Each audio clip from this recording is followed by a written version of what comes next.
Hello everybody, it's me, Barbad, again, great musician of the Sasanian Empire. I am wearing for no reason clothes from the Safavid Empire for some reason. I can't really explain why, but I am, sometimes it's like this. Sometimes, your life happens in very strange ways. I thought I'd make a few videos that are much more basic in nature and simply just introducing the instruments used by a continuum of cultures, especially starting with the Eastern modal traditions. Pretty straightforward video. I'm just going to introduce to you the main instruments that we use in Iran.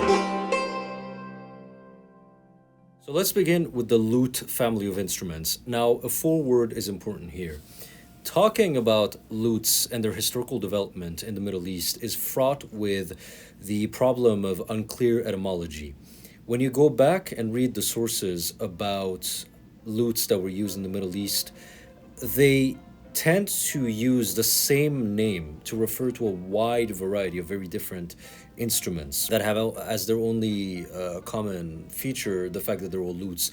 So even today, for example, you look at this instrument in Ottoman classical music, it's called a tambour, and then you have a tambour in Iranian music, and they sound nothing alike. They don't even look alike. The proportion, like, they're as distinct from one another as a cello is different from a violin at this point, and yet they share the same name. This has had the unintended consequence of causing a lot of people to think of the tambour as a single instrument when it's not the case. So when we look at the development of lutes historically in Iran, people will often say the sitar is descended from the ancient tambour. This is descended from the ancient tambour. And they talk about the ancient tambour as if it's like one instrument. And really, tambour pretty much was just used synonymously for anything that was a lute, essentially. And there was a wide variety of instruments that probably did not sound very much alike or look alike, again, other than the fact that they were lutes.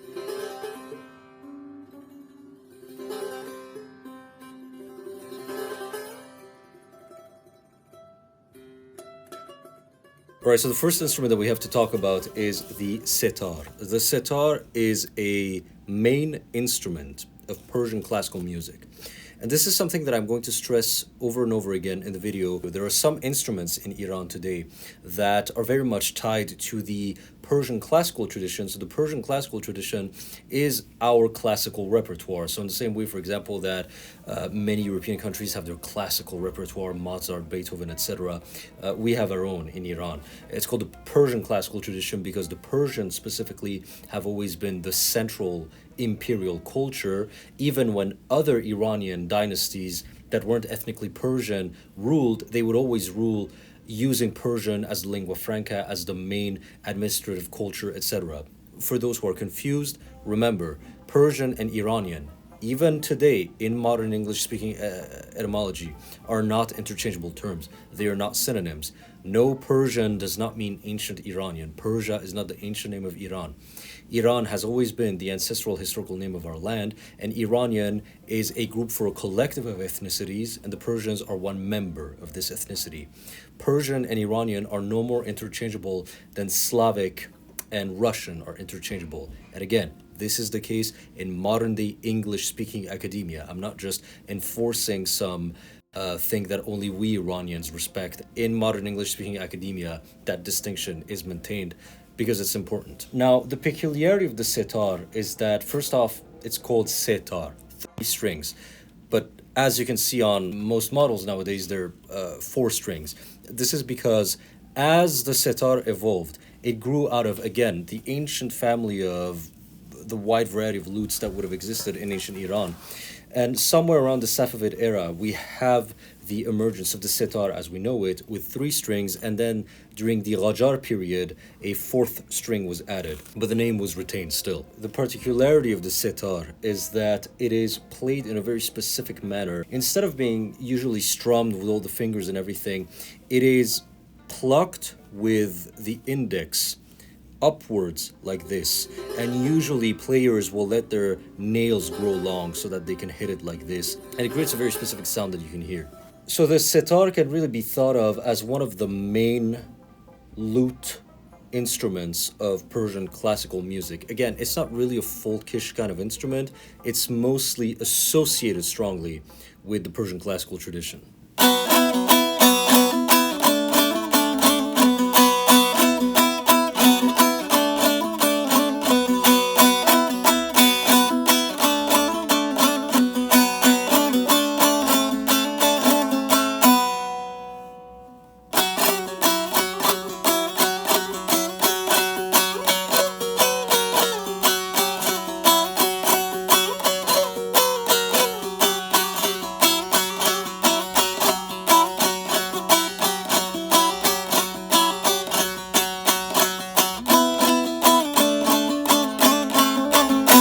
After this, we have the tambur and the dotar. Now, why is it that I'm mentioning them together in one category? This is because ostensibly there's no real distinction fundamentally between the tambur and most of the dotar family. Now, I say the family because the dotar comes in many shapes and sizes. You have dotars that look exactly like this in Iran, that have this size and everything. But if you look behind me, see that big boy over there? That's also a dotar. That's a Khorasani dotar. So in South Khorasan, their dotar is pretty big, as you can see. In Mazandaran, we also have our specific form of dotar that has a specific build and everything. I want to give a special mention also to the Turkmen dotar. So the Turkmens in Iran, they're one of the main Turkic ethnic minorities in Iran, and they have built their own special version of the dotar, which has a much more narrow and skinny kind of bridge. And instead of playing it with all fingers, as I did during my demonstration, and as usually the dotar and the tambur are played, they will use only their finger and play really fast and really intensely like this. Not too dissimilar with how the Kazakhs play the dombra, actually.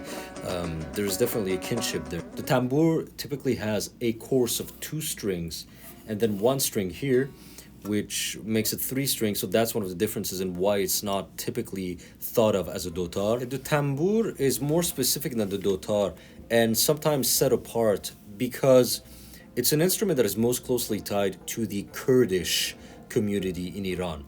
The Kurds are one of our main ethnic minorities in Iran. They're one of the Iranic peoples. They are very much part of the very essence of Iranian civilization. And the Kurds are the ones who use the tambur most prominently. They are one of the few ethnic groups in Iran that are traditionally Sunnis instead of Shia Muslims, and Sufism is very strong in the Kurdish communities. And the tambur is the go-to instrument of Iranian Sufism. Sufism is the mystical aspect of Islam, wherein those Muslims use music as a way to enter trances and get closer to God and etc. We all know in the West the iconic image of the Turkish whirling dervishes. They're one form of Sufism. They're the Mevlevi order. And in Iranian Kurdistan, historically, Sufism was very strong, and this is the instrument through which they would always connect to God and everything. This is a mystical instrument, the tambur, in the eyes of the Kurds. And again, it has the strongest association with them. They're some of the greatest masters of this instrument. The particularity of the tambur and the dotar is that it has, 2 strings basically. The tambur, it's 1 course of 2 strings, but you play them at the same time. So effectively, it's as if you're playing 1 string. And there's 2 ways of playing it. Some styles regionally will use the last one only as a drone and only play the main course of strings. So you're not actually pressing any of the frets on the 2nd string. You're just letting it ring out as a drone. So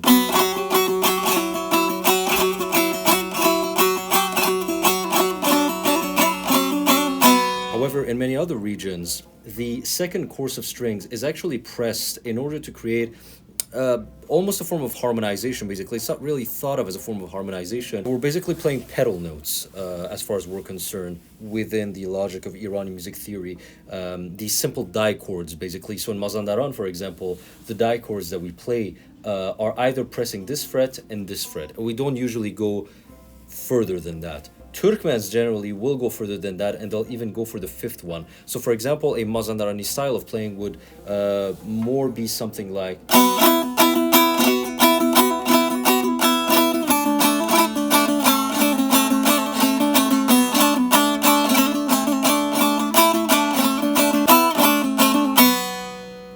So you can see how I'm actually pressing those down, and instead of it going...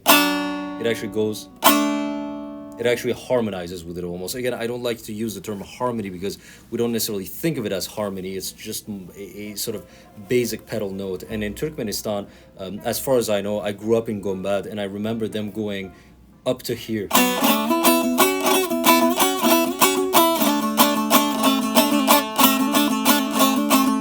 They may even have gone. I'm not sure. I'll have to check. The dotar and the tambur, they are folk instruments, so it would be very weird to hear a dotar in a Persian classical ensemble, or even the tambur. I sometimes see them including it to add sort of that mystical element and everything, but traditionally it wasn't the case. You would not have found the tambur in Persian classical ensembles, so they're best thought of traditionally and historically as folk instruments. They don't have that sort of haughty, classical air to them. The tar, however, does.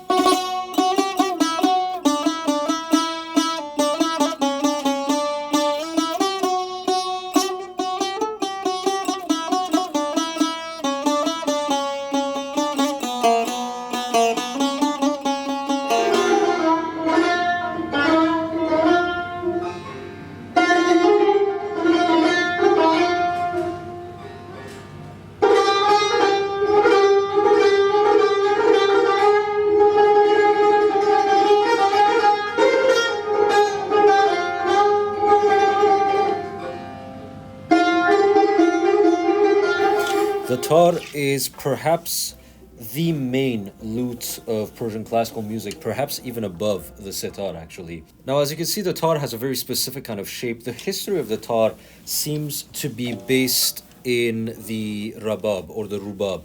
The rabab was a lute that is attested in medieval Iran and in later Safavid era Iran. And it seems that the rabab then split in two forms. One of them went over to Afghanistan to give us the rabab over there as we know it. It's still called the rabab. And then the other one stayed in Iran and developed into the tar that we know of today. And so what we call the rabab today in Afghanistan and the tar in Iran seem to be two splitting branches of the same evolutionary root, basically. Tar is one of the only Iranian lutes to be played with a plectrum.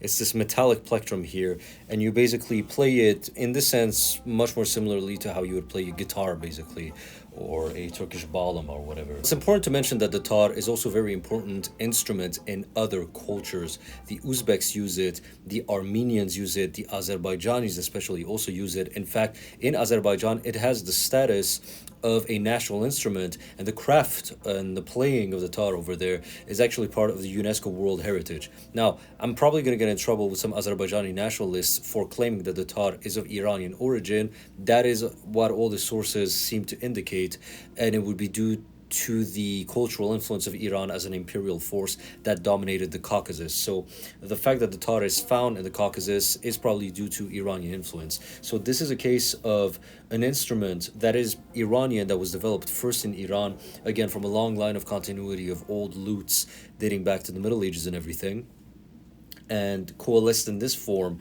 around the 18th century, basically. And then it was exported or made its way to the Caucasus, where in the Caucasus, the Azerbaijanis and the Armenians brought over their own modifications, making it a little smaller, and they play it in this very recognizable way where they put it like here. And so if you see any images of tar players playing it like this, they're either Armenians or Azerbaijanis. They're not Iranians. In Iran, we just sit it on the leg like this. So it's one of the peculiarities, basically, of the Caucasian tar. Now, whilst the dotar and the tambur can confidently be traced back in the form that they are now, at least to the early modern and the medieval eras, the tar and the setar really took the forms that they have now in the 18th century, in the 1700s, which makes them pretty modern instruments, actually. They're as modern, basically, as the piano, the violin, the cello, etc. And this is something that I always bring up because you have a very strong desire to reject Iranian traditional music within Iran and within the Iranian diaspora especially. So you will have musicians who will say that I'm picking up the cello or the guitar because we can't keep using the tar sitar forever. We have to modernize. We have to become modern people. And their argument is that somehow using the cello is going to make us more modern. And my argument is always that, well, the tar, darling, it is modern. It may be even more recent than the cello and the violin and the piano in some cases. So how is it any less modern? And of course, it's nonsense when they say that they want to. If you want to modernize Iranian music, they don't want to modernize. They want to westernize. I have nothing, by the way, with using the cello instead of the tar. You can play the cello if you want. I don't think that being an Iranian gives you the obligation to only play Iranian music. I would be a hypocrite if that were the case, given my channel. All I'm saying is that this excuse that it's more modern to use the cello as if the tar is somehow like this antiquated thing. It's not even a 200-year-old instrument, really. It's barely 250 years old. You'd really have to wait until the Qajar era to be confident that the tar would be a recognizable instrument within Iranian classical music. And again, it's not a folk instrument, especially this one, even more than the setar, actually, because the setar has some similarity with the other lutes, like the dotar and the tambour, but this one is just so profoundly haughty in the way that it sounds. It has such a strong association with Persian classical music. I was at a friend's house and they have a tar there, and I was playing the tar, and they asked us, oh, sing a folk song from your folk region. We're northerners, we're Mazandarani. So my mom and I, we start singing a folk song in our native language of Mazandarani, which is closely related to Persian. It's kind of like how German is related to Danish or, to Dutch, for example. And, well, I have a tar, so we start playing a Mazandarani folk song, but it just felt jarring. It just doesn't feel right for somebody with our cultural connotation. So hearing a tar in a folk setting would kind of be like, I don't know, hearing a harpsichord alongside a banjo for Appalachian music. It would just like strike it as a bit of a dissonance. But these are obviously culturally constructed connotations. I'm just informing you of the connotations that these instruments have within the Iranian cultural perception.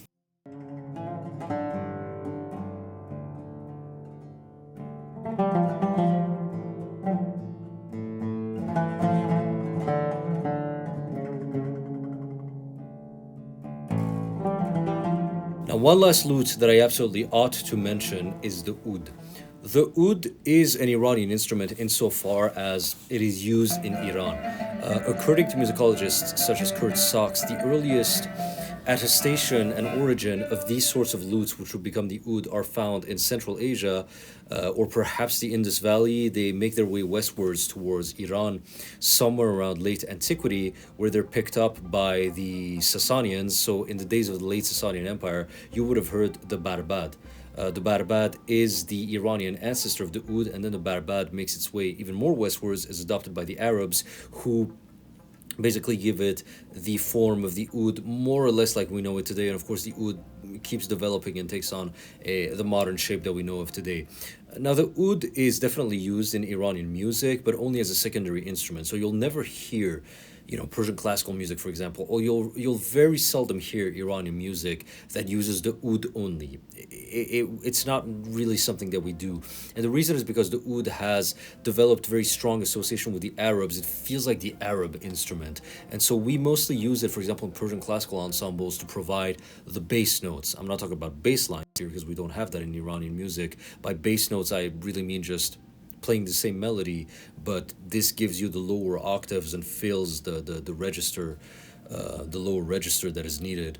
But other than that, it's never going to be brought to the forefront. So in a Persian classical ensemble, if you're listening to Iranian music, chances are you've heard the oud somewhere, but it's hidden underneath the setar or the tar or the dotar and the tambour.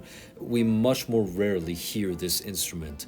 Again, because it has such strong associations with the Arabs, or in the same way, it's kind of like, I suppose, how, let's say, if you're American, you've heard the accordion being played in America. It's not like Americans don't play the accordion, but even Americans are cognizant of the fact that if you want to sound stereotypically French, use an accordion. So even though they use that instrument, they're also aware of the fact that it has a stronger association with another culture, and that's kind of how the oud is perceived within Iranian culture. These are the main lutes of Iranian music, and the ones that I think are important to know about in order to get an image of the acoustic soundscape of Iranian music in terms of lutes.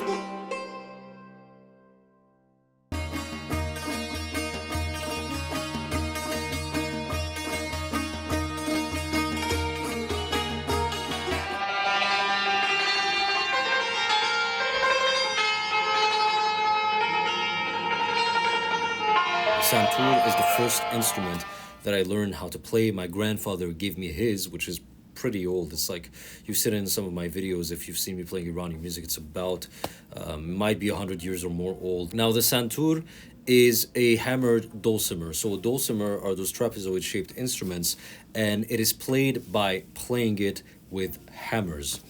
The particularity of the hammers is that they're wooden, and so they have a very sharp kind of sound. However, we can also coat them with cotton, and this confers onto them a slightly less sharp and kind of more subdued kind of sound, depending on the mood that you want. And so that can allow you to change the texture of the instrument, basically. The reason why I'm not giving you a demonstration is because it is an exceedingly difficult instrument to tune, because every note is made up of 4 strings. So you have a course of 4 strings for every note, and basically you have to tune. So you don't just tune, let's say, 7 notes in a mode.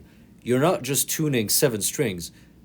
7 7 fois 4, ça fait combien 7 fois 4, tabarnak? Je sais. Ça fait combien, Chris? Je suis pas bon en mathématiques. Je suis pourri en mathématiques, tabarnak. It gives you a certain number, so it's a lot basically. So I didn't tune this one because it's really difficult to tune this thing. But it has absolutely magical sound. It might be my favorite Iranian instrument of all. Also, very modern one probably. We're unsure as to whether the santur in this form existed in the Middle Ages. It is possible that different forms of hammered dulcimers existed, but perhaps not the santur as it exists today. My grandfather, in his research, believed that it came like in the 19th century or the 17th century from China.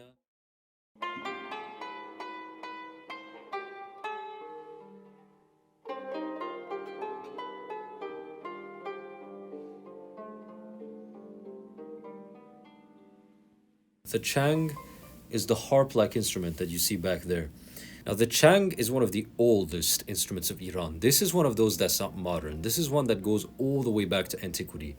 The earliest lyres and harps are attested as far back as Mesopotamia. And as I explained in this video, harps and lyres were the main stringed instruments of antiquity in Western Eurasia.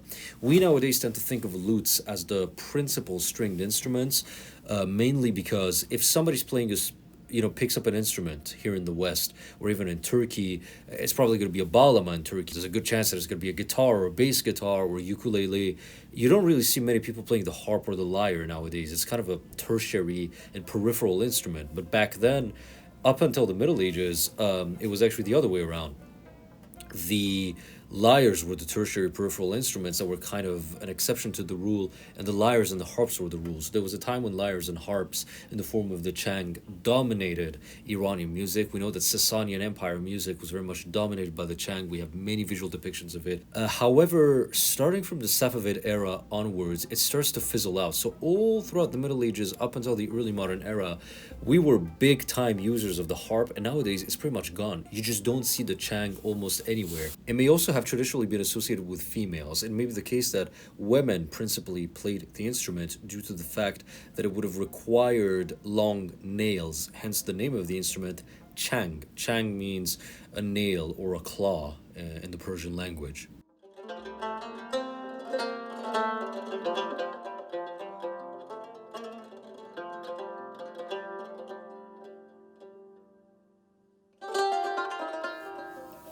And then, of course, we have the ghanun. Now, the ghanun is, along with the oud, one of the ubiquitous instruments of Middle Eastern music.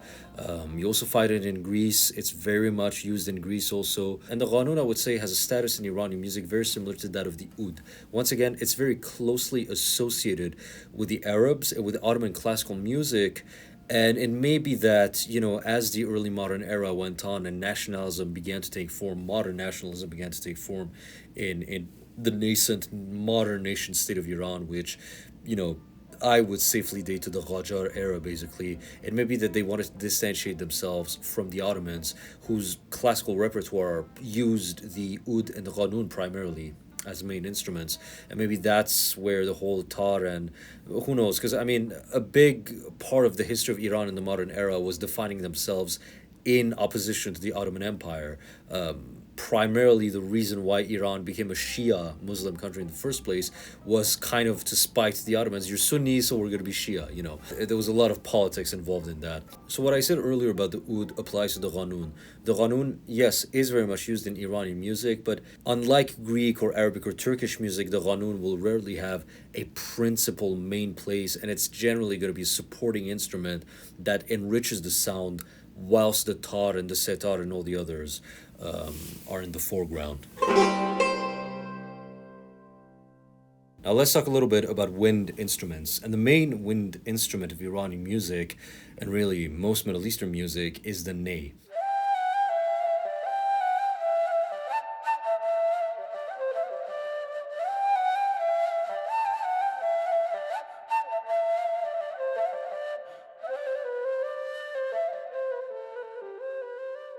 The ney is the principal flute of Middle Eastern traditions. The Arabs use it, the Turks use it, the Iranians use it. It is very much important to our tradition. Not much to say about it, really. It's just our main flute. There's not really much to say other than that. It's our main flute that we use. It has very strong Sufi mystical connections for the Turks and some Arabs and everything. I'm not sure how much of a mystical connection the ney would have had for Iranian Sufis. You have to understand that the current modern Iranian regime is very hostile towards Sufism, and Sufism has basically been suppressed in Iran. And so it's really difficult to ascertain a picture of what Iranian Sufism is like.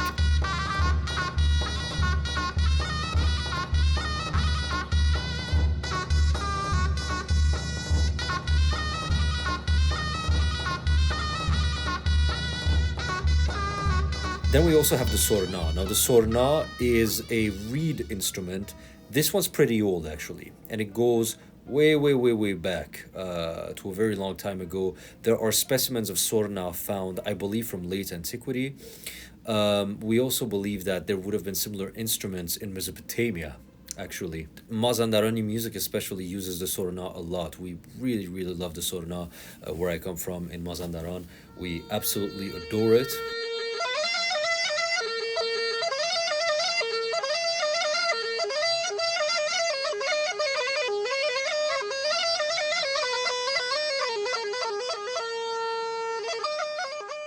And then you have the neyanban, the Iranian bagpipe. Now, bagpipes were more prevalent throughout Iran, we believe, in the Sasanian era and in antiquity. Nowadays, the bagpipe is the property of southern Iran. The ney and ban is really something that is played in Bandari music. Bandari music is the music of southern Iranian, the coasts of, and the islands in the Persian Gulf. And it has a very recognizable kind of sound. The Arabs also in the Gulf use it. It's really sort of a Persian Gulf instrument in a way, but it's most often used by the Southerners, as you can see by the physical appearance of this man playing it. You can tell that clearly he's not of the same, genetic and ethnic stock as I am, because I'm from way up north. I'm from the northern tip, the Caucasus and everything, and you can see how even genetically we differ from one another, our physical appearances and everything. Northern Iranians have, lighter skin and everything, and we play the sorna, and they have much darker skin, and they play the neyanban. This is a testament to the beautiful, wonderful diversity of our country. And then I have to give a special mention to the fucking duduk.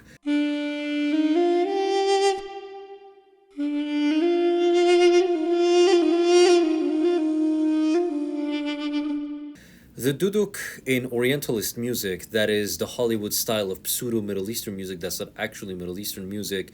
The duduk is the go-to instrument to represent any remotely desert Oriental Eastern kind of culture. We do not use the duduk on a national level. The duduk is a highly regional and limited instrument that only the Azeris use in the northernmost parts of Iran, in Iranian Azerbaijan, and even then they don't use it that much. So if you think of Iranian music and this goddamn instrument comes into your mind because of Hollywood soundtracks and YouTube Orientalist music done by Westerners who don't know the first thing about Iranian music, I have an entire epic talking about that subject, don't worry, then you shouldn't imagine Iranian music with the duduk. We just don't use it that much. Again, some pedant is going to be like, technically you do use it.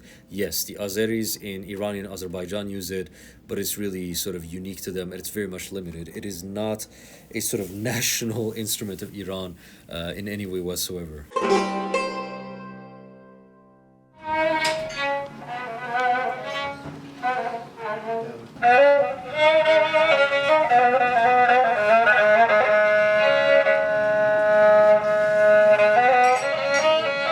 Then we come to bowed instruments, and the main bowed instrument of Iranian music is the kamanche. The kamanche is a now kamanche is also one of those instruments that is fraught with terminological uncertainty due to the fact that this name was used rather promiscuously, if you will, by different cultures. So the name kamanche or kamancha or kemenche is used by different cultures to refer to really different instruments. So for example, the liras of Greece often will bear the name kemense.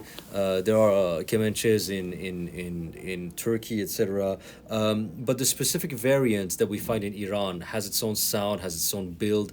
You can see the shape. In Iran, we call it the sick violin, violone maris, because it kind of sounds like a sick violin. It has a sort of sound to it, but absolutely haunting instruments. Very beautiful. The kamanche has a particularity of being both a Persian classical instrument and both a folk instrument. So you'll find people playing it in folk music, and you'll also find it in Persian classical music. It's one of those few instruments that is ubiquitous, transcends all the social stratas of music, if you will. So it goes as far up as the imperial courts and as far down as Mazandaranis in our forests singing about girls with big tits jiggling their tits.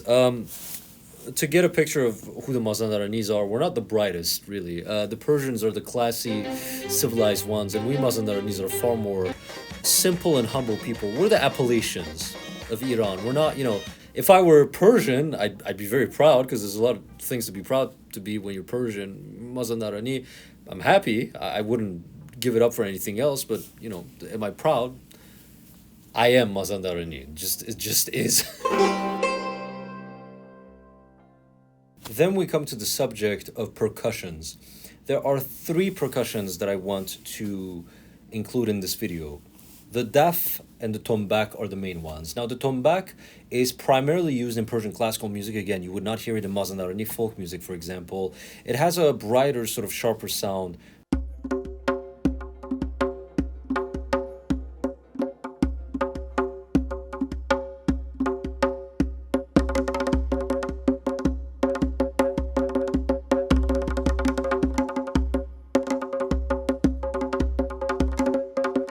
And then you have the daf.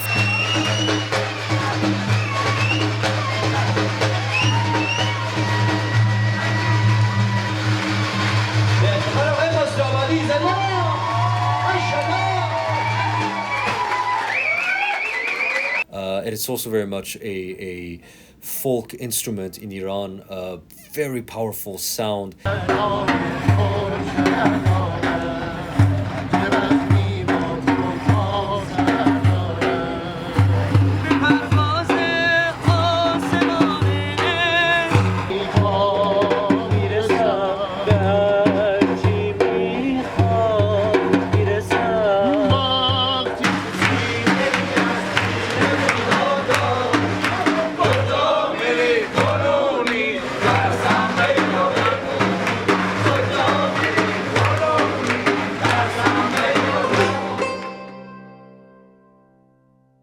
And now for the last chapter, I want to talk about Western instruments that became integral parts of Iranian music in the past 200 to 300 years.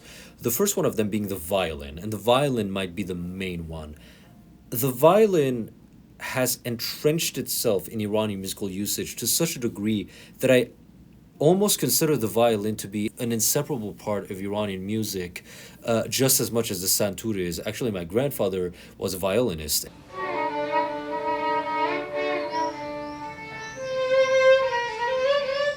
And as you can hear, I often play that soundbite for people, and people say that's a violin. The thing about bowed instruments like violins is that they're very versatile. They're very dependent on articulation. Articulation is how you make an instrument sound the way it does. Depending on how you play an instrument, it's not going to sound the same. And the violin and the bowed instruments have some of the largest margin of maneuver when it comes to articulation. So you can articulate the violin in so many different ways.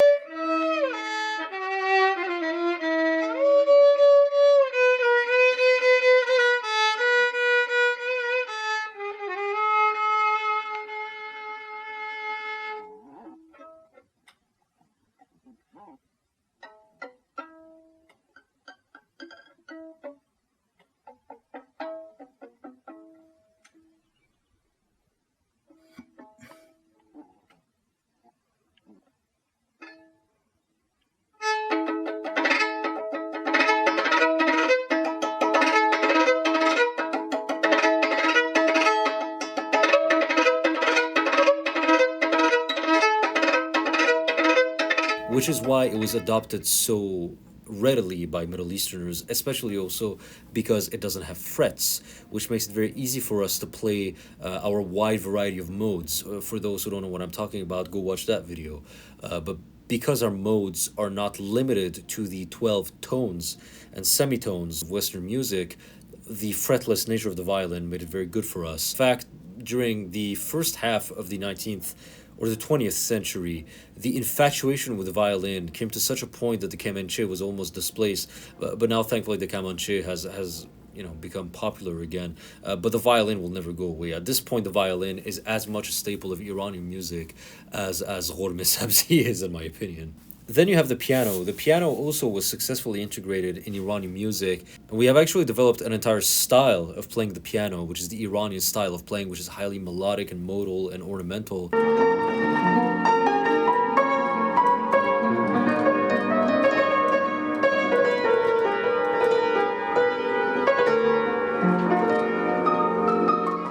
And in fact, many ustads of Iranian music would tune the piano to microtonal scales to our dasgah system, which is one of the things that I love doing the most. There is nothing that I love doing more than writing pieces for piano, but in Iranian style, using dasgahs like segah or shur, for example, with these notes that you would never have access to using Western music theory.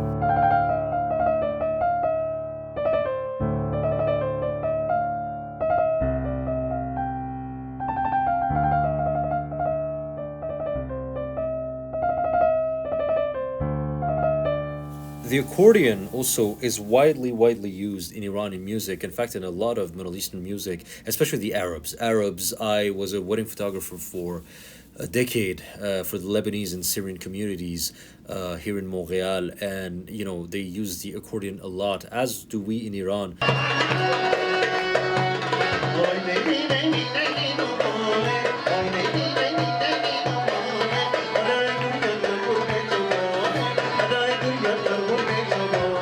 And in fact, I think I should give a special mention when it comes to the Azeris. So the Azeris are the ones who use the accordion most prominently in Iran. So if you go to Azerbaijan also, for example, Azerbaijanis, the accordion is almost like one of their national instruments.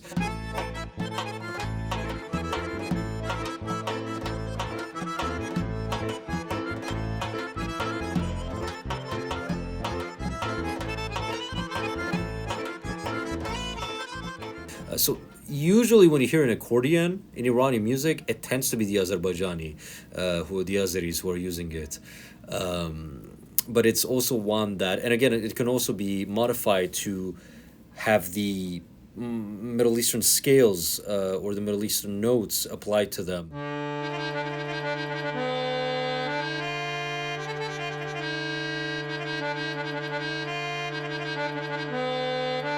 And finally, you have the guitar. The guitar is also very much used in Iranian music. I would, however, view it as very different from the others. Whilst the other instruments have been very successfully integrated within Iranian music theory and Iranian playing styles, so you can play the piano in an Iranian manner, you can play the violin in a manner that's intrinsically Iranian. The guitar, because of how it's built, because it has frets, if you play a guitar using traditional Iranian techniques,